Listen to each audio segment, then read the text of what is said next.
Hey guys, it's Mike. I'm shooting this video July 13th, 2020, which means that I've been taking Wellbutrin for about 20 months.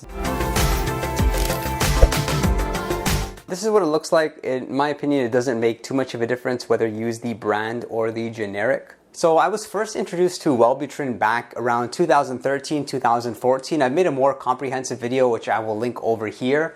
Just talking about what it does as far as benefits, side effects, dosage, etc. So what's so is now, I've been taking it for about 20 months, consistently day by day.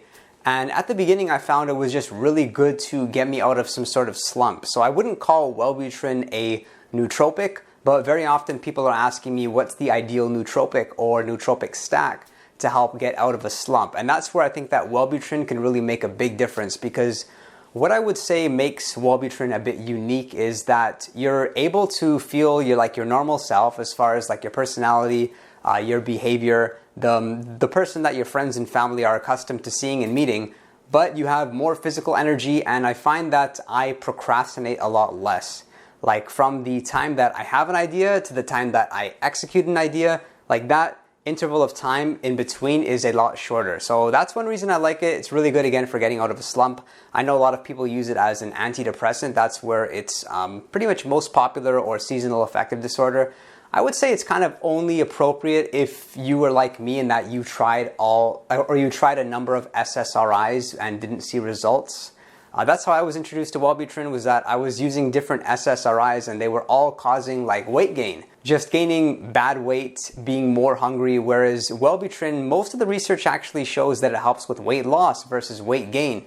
So why am I taking it now? I don't know, it's just that I've been used to taking it for so long. Again, I used it back then a long time ago and I liked it, but when it served its purpose and I was back into momentum, I stopped taking it. So that's probably what I'll do sometime in the next few months, is that I'll start taking it in a less amount, or perhaps less frequently. So right now it's like 300 milligrams XL is what I take daily, but I've been taking like Saturdays off, sometimes a random Thursday or Friday off when I just don't want to necessarily have it in my system and feel like my normal self, but there's really like no difference. Whereas I remember during the first 2 months that I was taking Wellbutrin, if I missed the dose for one day, I would just feel more anxious. I would feel kind of like you experience with caffeine withdrawals, or withdrawals in some sort of capacity where you want to just socially isolate. You're a little bit nervous, a little bit anxious. So stuff is great. I see myself getting off sometime soon. If you have questions about it, then let me know. And everyone seems to be asking, can you take nootropics with Wellbutrin? I can't answer that, but me, pretty much I take a lot of things with Wellbutrin. There are some things I stay away from, like particular stimulants.